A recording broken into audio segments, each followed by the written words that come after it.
And greetings there! Well, it's time to continue with the tier list for Elite Dangerous ships. And, well, continuing on from the last time, I'm not gonna explain how the tier lists work, but that it is there, and you can take a look at the part 1 of it. But basically, going from my old best to worst series about the ships, the tiers are specifically named for such. So, I guess without a further ado, let's get into this. And, yeah, we start off with a rather interesting ship in of itself. Adder. So then, Adder is one of the sort of a starting step ships, if you will. I remember back in the day when I reviewed it, I called it the pavement stone or pavement slab because it's a stepping stone basically towards bigger, better things out there. Overall, the ship is not bad. It's a decent upgrade for the Sidewinder from which you come. And as a matter of fact, I came from Sidewinder for my first playthrough, or rather first time when I played. And straight to Adder and then on to some other ships. So let's just say I have a fondness for the ship overall. It also is the first ship within the game, the cheapest that is, that you can have multi-crew on.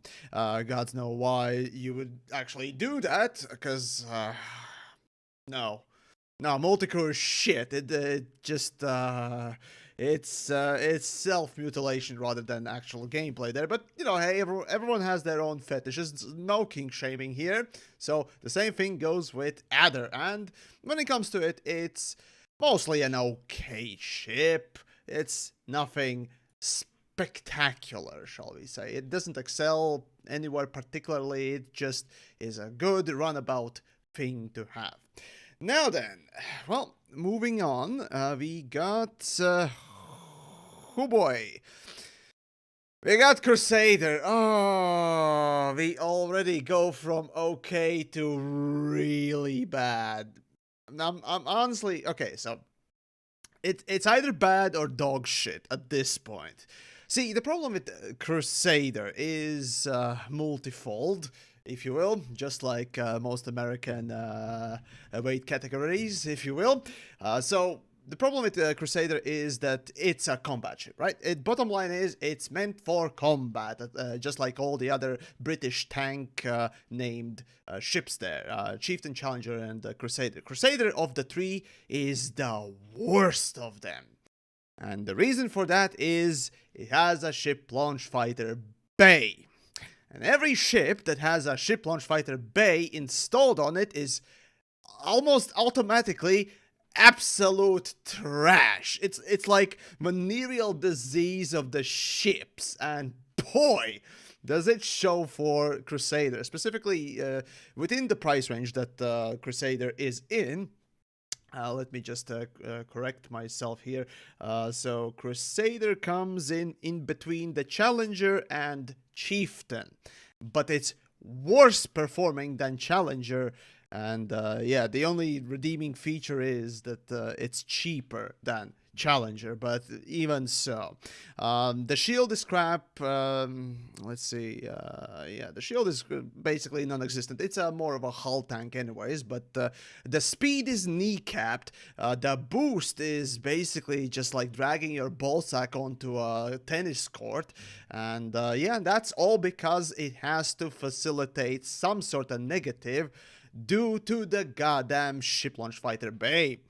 And yeah, in of itself, if you bank on your enemy getting well, not disconnects, but rubber banding, or you want to exploit, shall we say, the ship launch fighter for rubber banding effect on the PvP side, then yes, maybe this ship is useful, but let's just be frank, that's not the way the game should be playing, right? And for that, it just, no. Gun ports are also suffering because it has to facilitate the fucking ship launch fighter, and that's where some of its damage will go regardless. So yeah, not using a ship launch fighter on it is saying no, I don't want to deal extra damage, and no, I don't want to rubber band my opponent and to win, or through that win. But I'm just gonna kneecap myself. Either you kneecap yourself, or the ship launch fighter bay will kneecap either which way the ship itself. So yeah, for the price it is in, for the capabilities it has, it's just no. Honestly, considering that we have a worst tier, yeah, it easily goes into the dog shit for me at this point.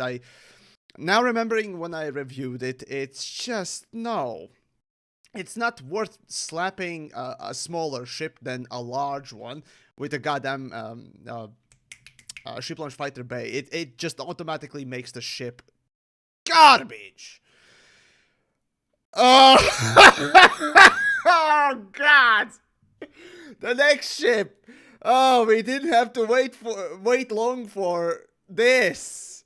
Oh, yep, ASP Scout, and the picture perfectly resembles it. God damn it! I've talked about the ASP Scout as to why it's bad, why it's garbage, and there's no two ways about it. It goes beyond the dog shit. And indeed, it is the worst ship in the game that you can get without having any pre-order bonuses like one other one, which we'll get to today as well.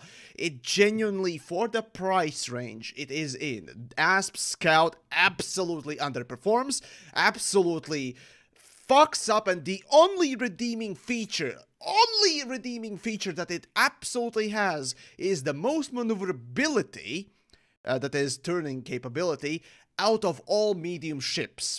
But when you don't have the speed, when you don't have the weapons, when you don't have the hull or shields or anything else that is cargo for non-combat stuff, what the fuck are you good for? Genuinely.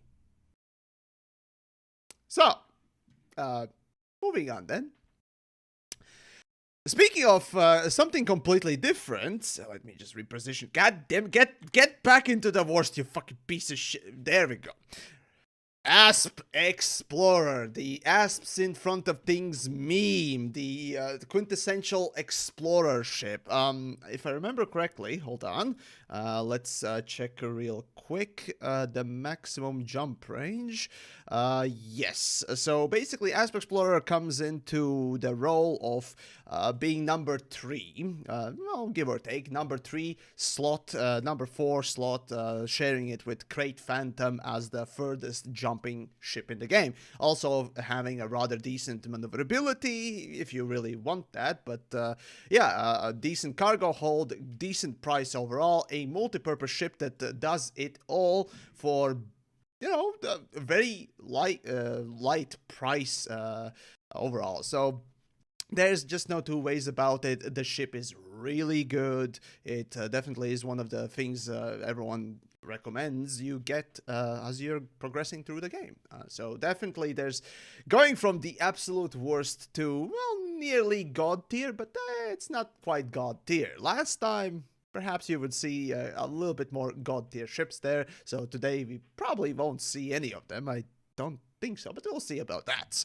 So, remember that these are essentially ships and thoughts that I have right now, as I've, you know, it's been a while since I made the best to worst series, so my ranking changes. Besides, I don't have my time off to actually examine them. I just remember off the top of my head what I think of them, so this is more of a free form. So it might have certain differences between the best to worst series. Anyways.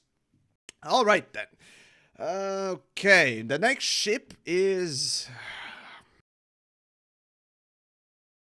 this list is gonna fucking kill me. Cobra fucking 4. Okay, so...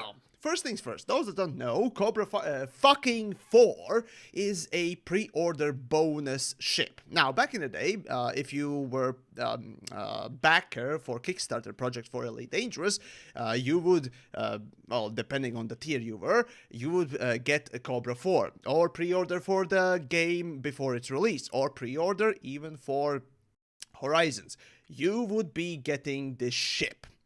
So, as it happens, first of all, there are certain reasoning behind why it's the way it is and why it should remain the way it is.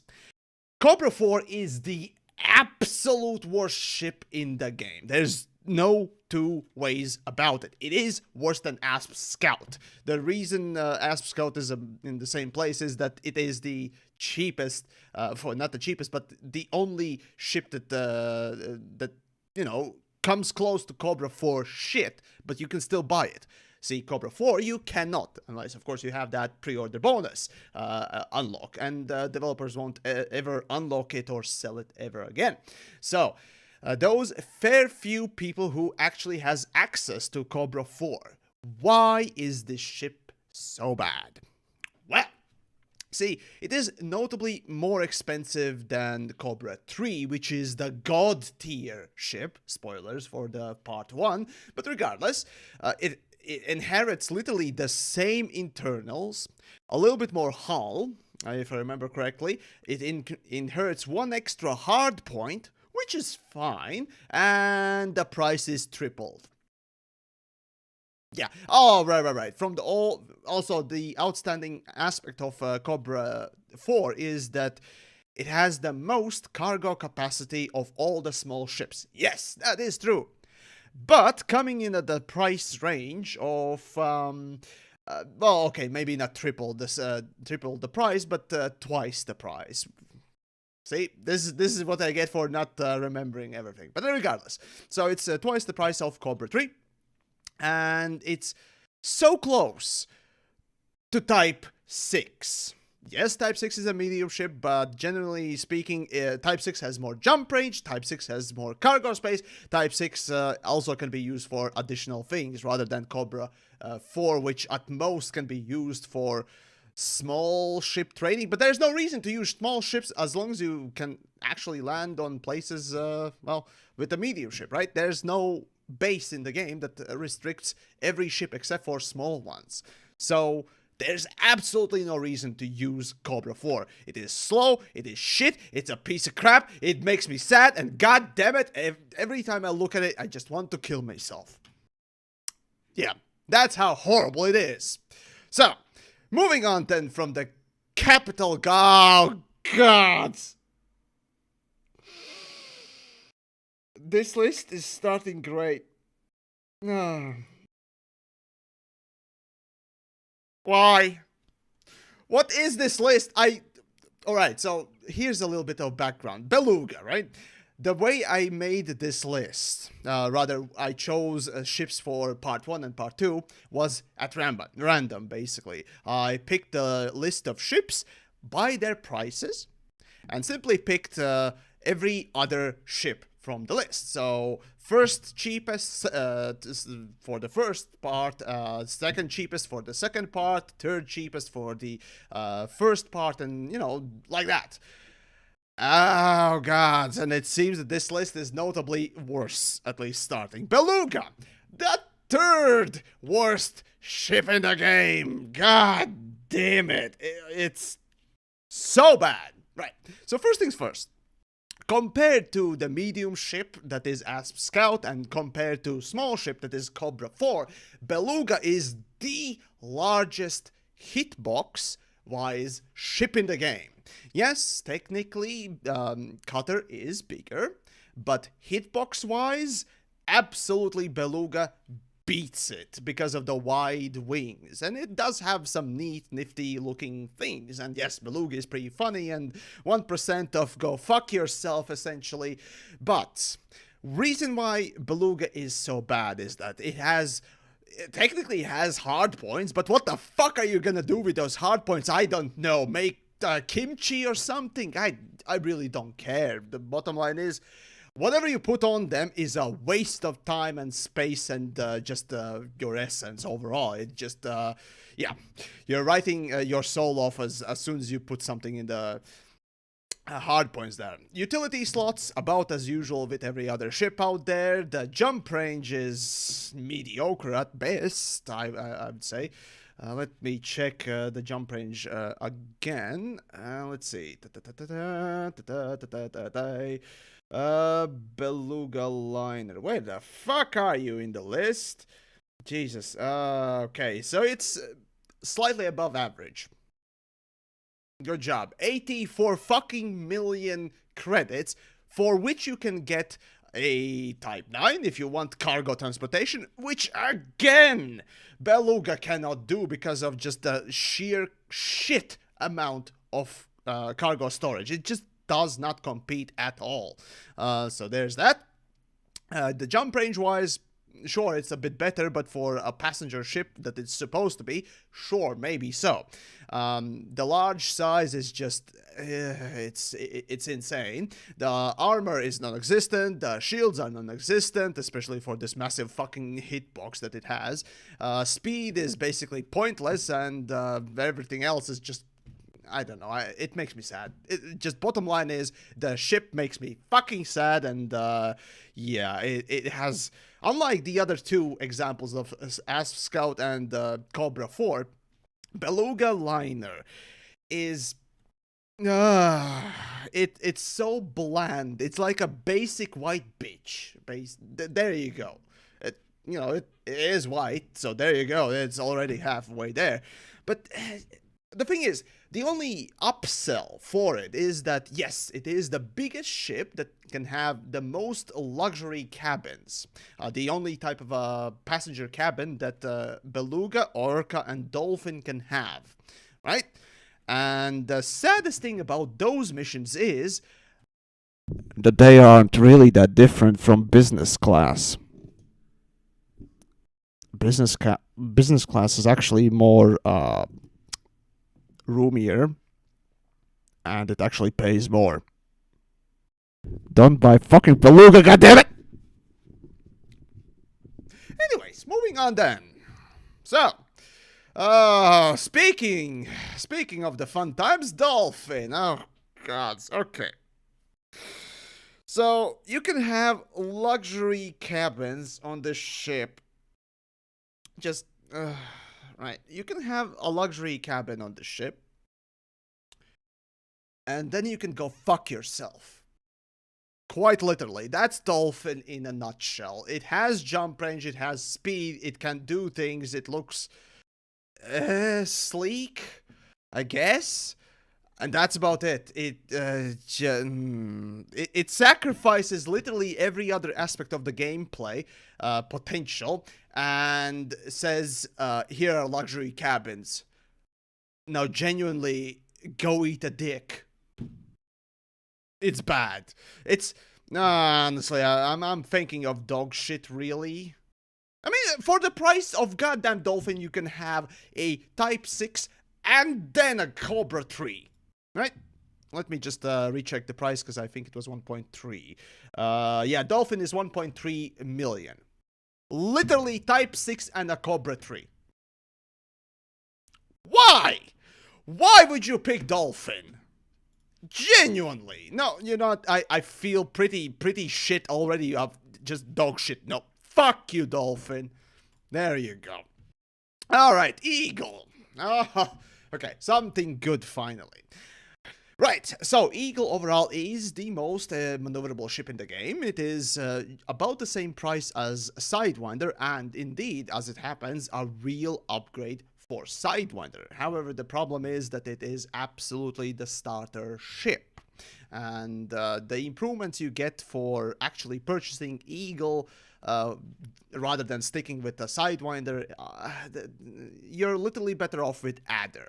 You're better off with Adder, which has notably more bigger price, has bigger price overall, but yeah, Eagle is a decent upgrade if you look at it, but unfortunately the benefits that it offers is just so small that it's not really worth it, unlike Adder itself. So it firmly goes into okay, and of course if you're into racing, there's an option of the most maneuverable ship in the game after all, so it goes solidly in okay.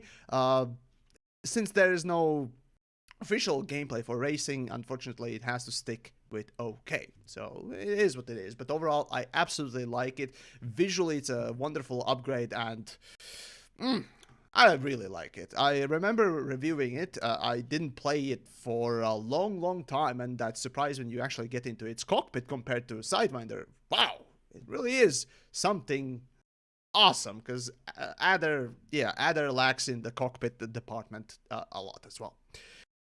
Okay, well, here we go. We got something new. The newest addition to the list of vehicles we can have. And, yep, returning here as well. So, God damn it, Eagle, just... There we go. We got Scorpion, the new SRV type that we have. Right, what do we think, folks? Where could we put the Scorpion in? Well, let me describe it then to you. It has two weapons. One is a spread eagle, type of a weapon fire. So basically, you're not gonna hit anything with your pew-pew gun. And a missile, which is really good against the feet people.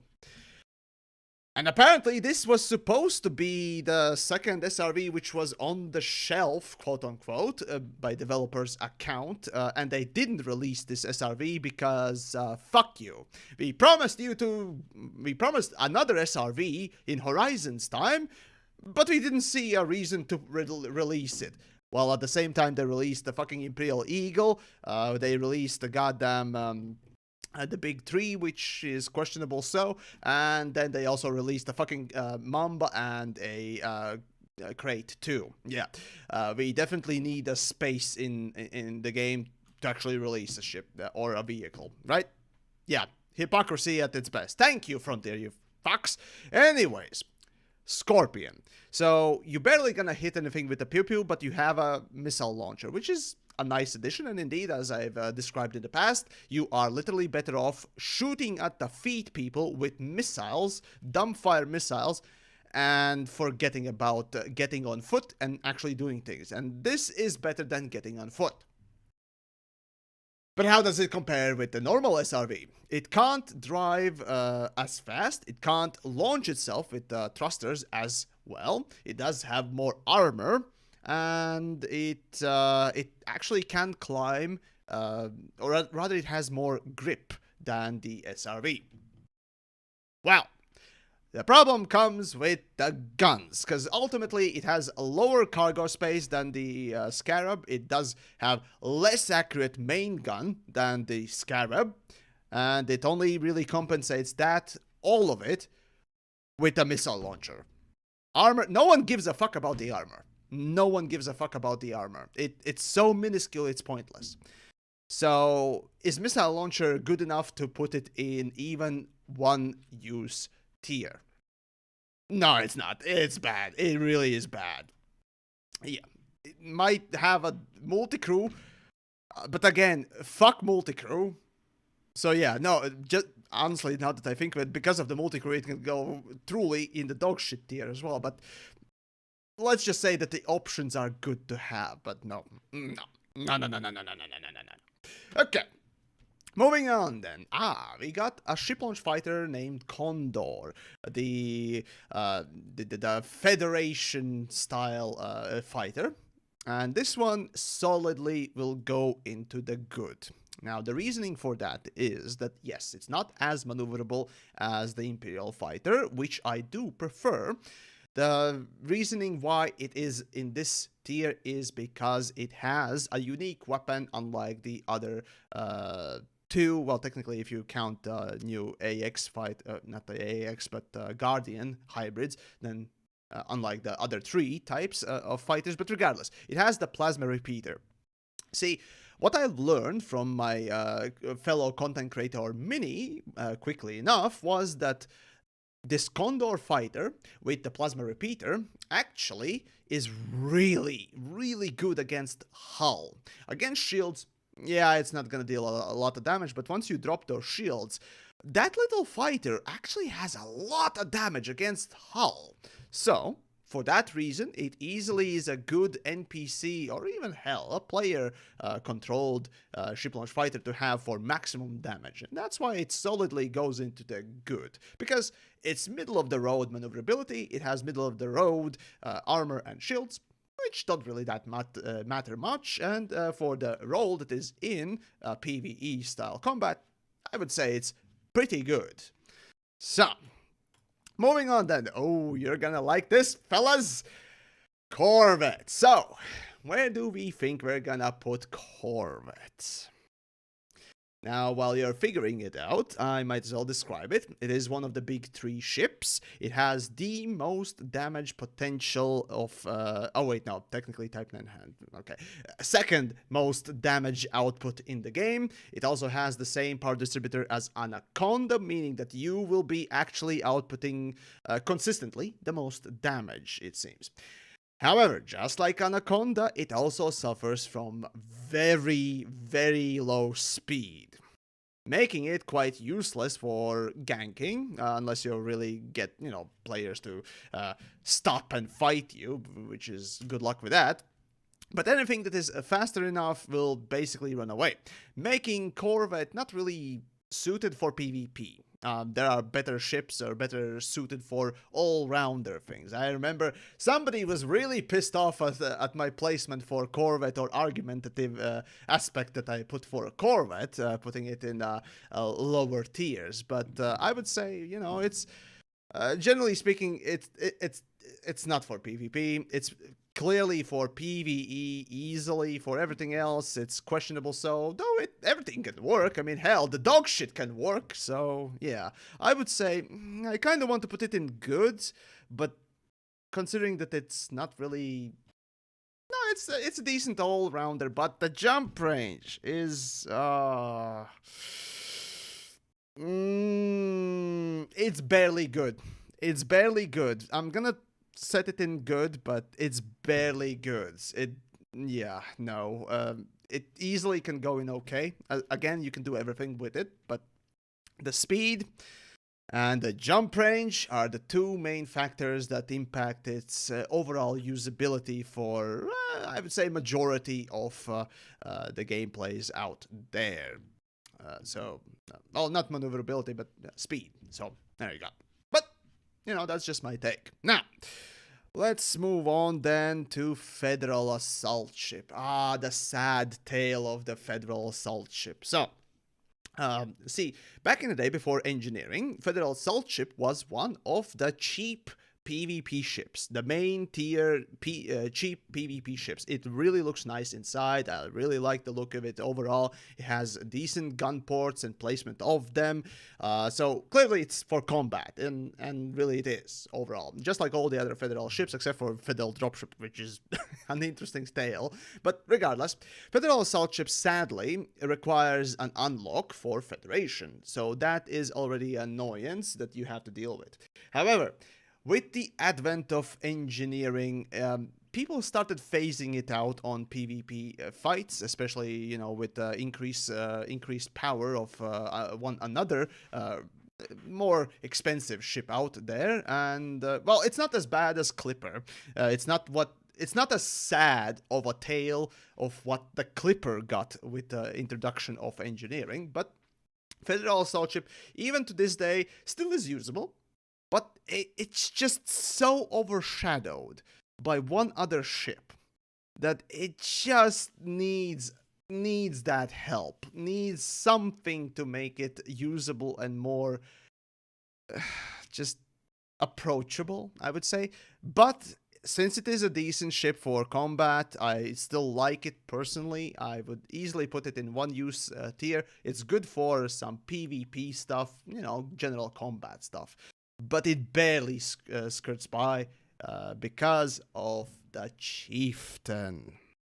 Sadly, that's another ship that Chieftain killed. It's literally the same ship as Chieftain. There's very similar maneuverability, speed, and damage output.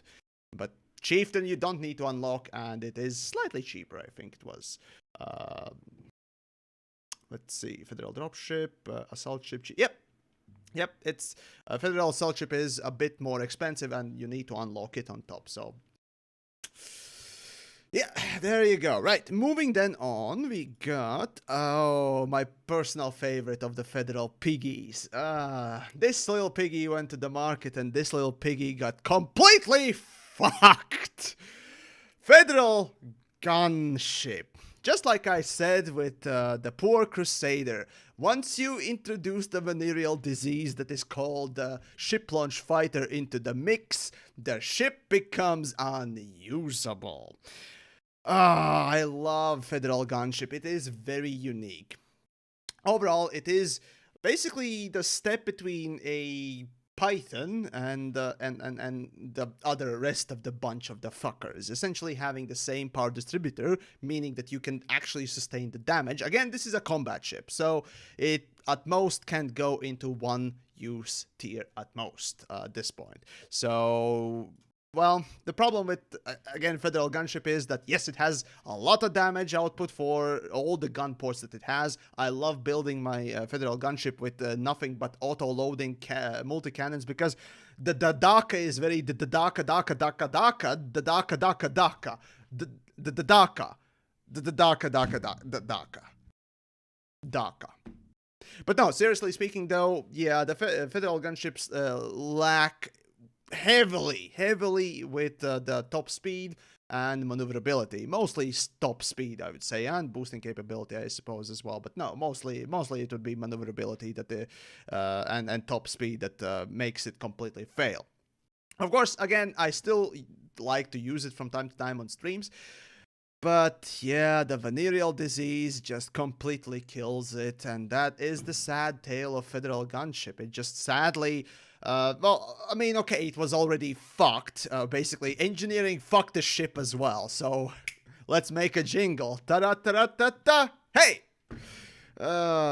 Engineering. Yeah, engineering completely killed the use of Federal Gunship. I still remember back in the day when people still used Federal Gunship for, you know, as the big bad, you know, gang ship. So a seal clubber was the nick I gave the damn ship after reviewing it. But yeah, no one ever uses it these days at all. If you see a couple of people still use Federal Assaultship, then Gunship is completely forgotten about. And when it comes to combat, even then, it just doesn't fit that much anymore. It has a ship launch fighter, but for Thargoid combat, again, it's too slow. So here we are. Sad tale of the Federal Gunship, the big piggy. Speaking of combat again, Federal Fer-De-Lance, goddamn. Right, so the Fer-De-Lance, as I like to call it, used by all the best furries in the world. The Fer-De-Lance is a really good ship. It's one of the best PvP ships. It's one of the best combat ships due to its boosting capability, due to its maneuverability, and average for at least PvP speeds. So yeah, it can mostly catch up to most stuff, or at least keep up. It can boost really well. It has a really nice boost speed and then rather acceleration in overall. Yes, it's not as good quite as Chieftain, if I remember correctly, but for all the things that it does, it has really massive shield, not a lot of hull underneath, but for a shield tank, it excels tremendously. And with engineering, this ship killed, as I said, Federal Assaultship, Federal Gunship, every other ship out there except for Chieftain, I would say. So the Fer-De-Lance indeed basically dominates, except for maybe the large ships if you prefer to go with those. But even then, again, the cutter, yeah, is a good example of how that dominates there. So yeah, most of the time you're gonna see basically three combat ships fucking around, and yeah, that's the meta, if you will. It hasn't changed for forever, really. So yeah, there are some proponents that say, well, hey, Fer-De-Lance is you know, not that good, but the bottom line is it's really easy. Really easy to just get started going on and playing with it. It's so easy to master. Well, maybe not master, but at least get good with it. Unlike, again, with the Federal Gunship, at least, not even mentioning the goddamn Crusader and so on and so forth. So, thing is, easily in one use tier. However, it exceeds the one-use tier. It's so good. It'd be sort of a shame to put it in one-use tier. Fer-De-Lance is so good, it breaches into okay tier, and then I would say good tier. Just because how good it is in that one tier. Just because how good it is in that one role, it becomes really good. It's so easy to maneuver, it is so easy to just use overall, and despite its complete unusability and everything else, I feel generous today that it becomes a good ship, or at least in the good tier, even though it shouldn't. So yeah. Oh gods, okay, Trident. Let me see, Trident. Which one was this? Let's see. Yeah, okay, I remember now. Trident was the Guardian ball shooter, the testicle shooter, right? So Trident has a really unique weapon damage, not damage, but weapon firing, just like Condor has. But again, I return to the old problem from last part, where I talked about the Guardian fighters and why all of them are in bad tier. Can they be used? Sure. Even a tossed brick has a potential, as I said previously. But no, all the Guardian ships, ship launch fighters just do not work, because they are supposed to be, you know, the Guardian stuff. They're more for anti-thargoid stuff, because that's, you know, where they excel, right? The problem is that they have a lot of shield, but no armor underneath. And what do thargoid damage does? Seeps through and bypasses part of the shield. So your hull, which is minuscule, will basically kill you first before your shields break. So what is the point of that big shield? If these Guardian fighters actually had a special shield that would not let the Thargoid damage go through, yes, maybe then it would be quite a bit more useful. Actually, it would be quite a bit more useful, and it become probably somewhat good of a ship even. But as it is right now, no. No, it's just, no, it's bad. The bottom line is, it's bad. It looks pretty, but yeah. And next one is Lance, the railgun ship launch fighter, the Guardian Gauss Cannon railgun thingamajig. Basically, it technically should be railgun, but regardless, doesn't matter. So this is the other fighter, which some people say is quite a bit more useful, because hey, railguns actually are, or rather the Gauss Cannon is the most useful in my mind personally for anti-thargoid stuff, as well as just general use for a fighter. However, again, the same problem is it is supposed to be at least meant for the anti-thargoid gameplay, and it fucking sucks for it. And just like all the other, it's slightly better than all the other Guardian fighters, but it's still solidly in the bad category. Now then, moving on, we have a Courier, right? Now, Courier is an interesting ship overall. First of all, it is the the easiest ship to unlock, except for maybe Imperial Eagle, which technically has a rank unlock. But the Courier is the one that you actually need to grind for. I remember grinding for it, and it was horrible. And for bigger ships, it's even more horrible. But regardless, Courier is an interesting ship. It has a massive price tag. Right? Not only it has an unlock, but it also has a massive price tag for basically the Viper 3 and Cobra 3 performance level. So 2 million versus, not even 500,000 price tag. The cargo bay is, let me just check, Clipper, Courier, yep, the cargo bay is really pathetic, actually lower than Cobra 3 as well, although, yeah, lower than Cobra 3, speed-wise, now with the speed, yeah, that's kind of the key with the Imperial Courier. It has speed, it has decent maneuverability, so it can be used for some racing. I actually like the look of it, so racing is nice, the look is really nice, and for combat, it's a small ship, right? So any small ship doesn't really work for combat almost at all. It's just sneeze on it and it's dead. But for some silly builds like the stealth build, you can use the force cannons, and it can be pretty funny. So it has this very niche uses, and for that I would say it goes into one use tier easily. It's not okay, because again, you have cheaper options, Viper 3 and Cobra 3, but it has multiple small one uses. So technically it doesn't really fit the one use, but it's not bad. Like, it really is not bad. The price makes it questionable choice, so that could put it in the bad section, but it has unique small little use cases that it can do with enhanced thrusters, and makes it actually quite fun ship to fuck around with in PvP.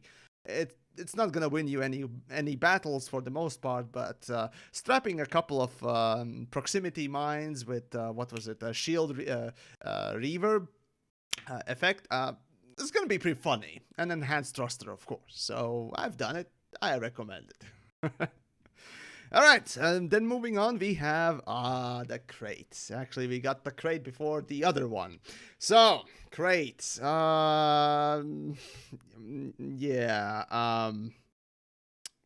yeah, there's no two ways about it. I'm gonna get to Krait. It goes god tier. It's a solid god tier ship. Though I would not. I don't like it, and I'm gonna explain it after. Yeah, there we go. Python! Also, it easily goes into the god tier for me. So, Python and Krait, they're literally the same ship. Just look at all the things within it. The only differences between Python and Krait is that Krait has slightly more speed, making it more viable for anti-thargoid fighting. And it has, let's see, a slightly more maneuverability, but it has less cargo space. However, Krait, even though it has the syphilis, I mean the ship launch fighter bay, even though it has it, it's not shit. It's the only of the medium and small ships that has, well, there are no small ships with a ship launch fighter, but regardless, it's the only of the medium ships that has a ship launch fighter bay that doesn't get fucked over. Right? That's the interesting thing about the ship overall. So, for the use... Oh, right, and the jump range also is slightly higher for the Krait. While Python, you know, has more hull, more shields, more shields, more cargo space. So, yeah, overall, I personally am in the camp Python, but Krait is basically a copy-paste. Literally a copy-paste, and it has an extra use of being a really decent anti-Xeno ship, while Python is a bit more preferable, in my opinion, for PvP. Yes, I prefer to use it because, hey, it's all around their ship.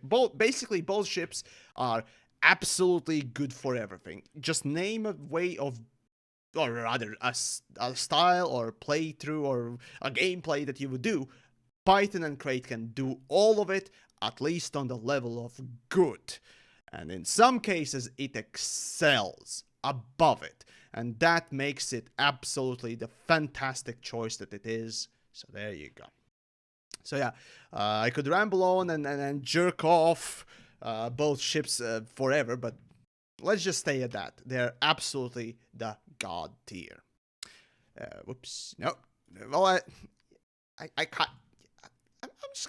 I'm just gonna put Python slightly higher, right?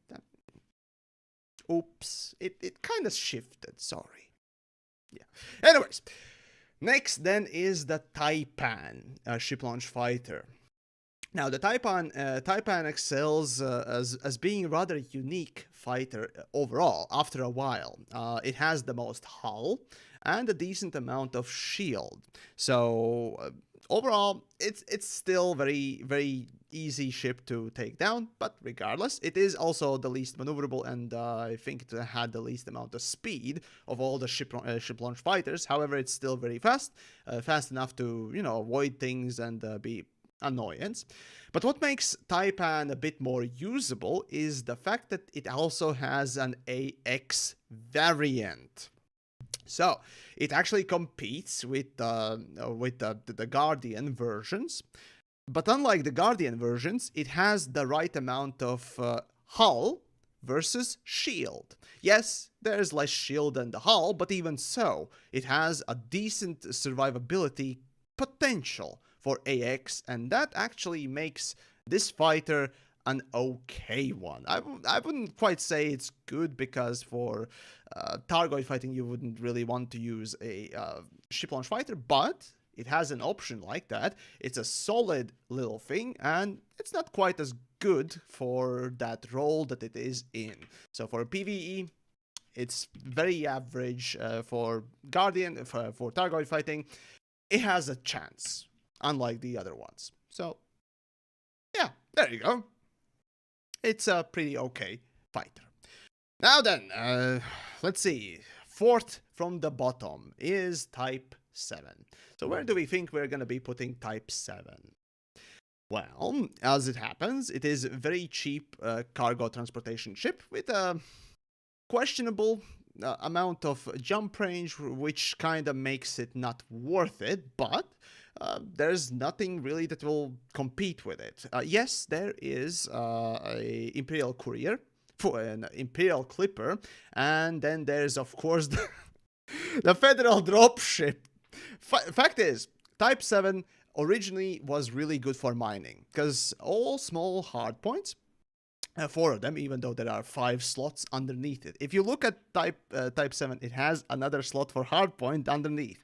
And if they added it, it might be higher than it is right now, but I could easily put it at okay. It's an okay thing for cargo, it's okay for mining, but unlike Federal Dropship, it cannot do the new type of mining, because all the hardpoints are small. And for the new type of mining, you know, the exploding rock or surface, not the surface, the exploding rock or subsurface mining type, you need a medium slot for hardpoint, and unfortunately it doesn't have that, which makes it a questionable choice, and which also makes Federal Dropship good for that, or at least usable for mining in place of it, because the price range is about the same. Yes, Type 7 though has a notably more space to put stuff in. Also, fun fact about Type 7, it has the fastest yaw turn rate, that is this turn. It has the fastest yaw turn rate in the game. The second fastest is Federal Assaultship. I'm not making this shit up. Why? Alright, third from the bottom. Oh, fuck me.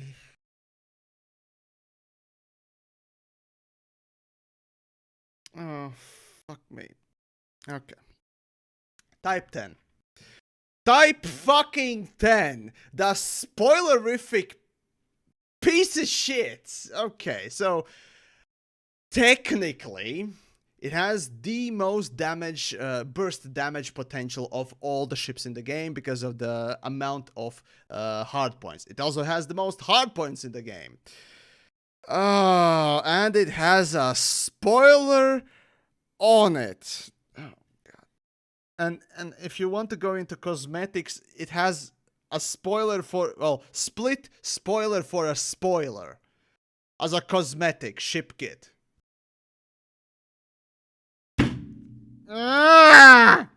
Right. Fuck this ship. Genuinely fuck this ship. Oh god, what is this ship? And the battle cattle, as I called it, right? So what the fuck is it used for? Technically, it came out at the time when you needed some ships with 4 large hard points, so that you could put 4 highest damaging anti-Xeno weapons on ship, because before it we didn't have any ship that would have that, except if you're going for one of the big 3 ships and sacrifice one of the huge hard points for one of the large weapons. So, not a great choice. So, Type 10 came out. But for anti-Xeno, which it was kinda created for, it's too fucking slow. It has the venereal disease of goddamn ship launch fighter, and goddammit, it has a spoiler. I don't know what to say. So, what do we think? What do we think of Type 10? Well, it has the well, when it came out, also it had the same, more or less same same internal compartment sizes and space for cargo, as well as the components, that the goddamn Type 9 had. It cost more, but god damn it, yeah, it's oh god. Right. These days, yes, you can use Type 10, unlike Imperial Cutter, unlike the Cutter, for AFK farming. Yes, it can be used. You just slap all turrets on it, some point defenses and shield on it, and go for the races. But besides that one use, okay, no, it's bad. It's just bad. It's bad ship. It's not dog shit. It's just, it's bad. It's bad. It genuinely is a bad ship. I can't. Next one is Viper. Right. So, Viper, if you engineer it correctly, has the potential, just like Imperial Eagle, to reach the maximum boost speed in the game, which is 900 and something, 921 meters a second. There we go. So, technically, for at least drag racing, it works. But as you look at Imperial Eagle, and as some people have pointed it out, thank you very much, was that Imperial Eagle can't do full boost in one go, while Viper 3, yeah, it can do it, sure. But most of the time, Viper 3 also has the additional use of just being genuinely cheap and good starting bounty hunter ship. No, it's a small ship, right? So it's not really that useful for really good bounty hunting that you would go against an NPC with a Fer-De-Lance or hell, Anaconda. You're gonna take forever to kill them, but because of that extra speed, because of that, relatively okay maneuverability, which actually Cobra 3 has better maneuverability than this, which is funny, but still, the speed is there. The cargo capacity, not there, but clearly it's a combat ship. So, it has slightly more than an one-use use. Slightly more. So, I kind of, I'm thinking whether or not I should go okay or one use for it. Because when we're just looking at it, bottom line is, it's still for combat. You're not going to use it for trading. You're not going to use it for exploration. So, it almost reaches into okay, but it still sticks with one use for me. So, but I could easily put it in okay, honestly. Yeah, it just needs a bit more exploration capacity or cargo. Yeah, that's about it. Or really be good for combat, which it's really not. Again, you can substitute Viper 3 with a Cobra 3 and be on the god tier level regardless. So there you go. And finally, probably you guessed it already, is the other Viper. Now, again, I know people have used this for racing and blah, blah, blah about the racing speed, blah, blah. It's bad. Just bottom line is, it's bad. It's meant for combat. So a small ship that sacrifices speed and agility and overall capability just to tank an extra shot. Bottom line is, difference between Viper 3 and Viper 4 is that Viper 4 simply has more hull.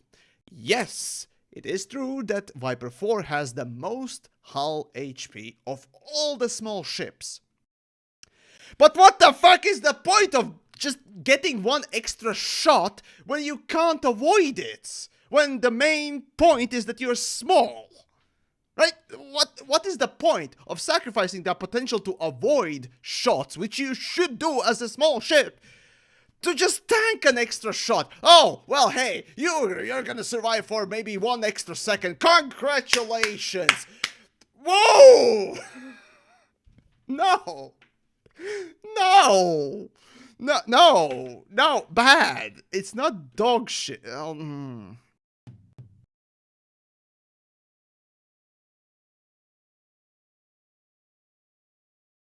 I mean, it's sacrificing the one thing that it could potentially make it good to become worse.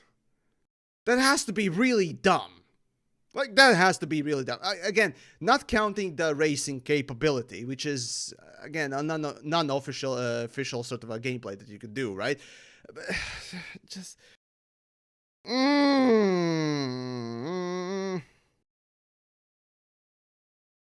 I mean, it's the same level of stupidity as Crusader. It genuinely is the same level of stupidity. Like, sacrificing the good maneuverability that was a chieftain, slapping goddamn venereal disease onto it, which is, you know, ship launch fighter, and just sacrificing everything for that ship launch fighter. That's the same level of stupidity. No, it's dog shit. It genuinely is a dog shit thing. And so there you go. That is the list. Well, do let me know what you think of my critiques of each ship. Maybe I got something wrong, or maybe I didn't. I mean, how could I be wrong, of course, right? The great and powerful Yamix is never wrong. But regardless, if you enjoyed this one, of course, do check out the part 1, where I judged the other half of the ship list and vehicles. Today, we actually had quite a bit more ship launch fighters, but regardless, you know, they had to appear somewhere. But there you go. And, of course, do take a look at the best to worst series, where I actually go in detail with a couple of more better written jokes, rather than on impromptu repetition of the same thing. So there you go. But that's about it for now. I bid you adieu. Of course, do subscribe, follow, you know, all the usual wonderful thing. Join the Discords, and of course, if you want to support the content I make, funny or otherwise, well, do check out the Patreon down below, which is really useful. And I will leave you discussing the list yourselves. Take care for now. I'll see you around. Fuck off.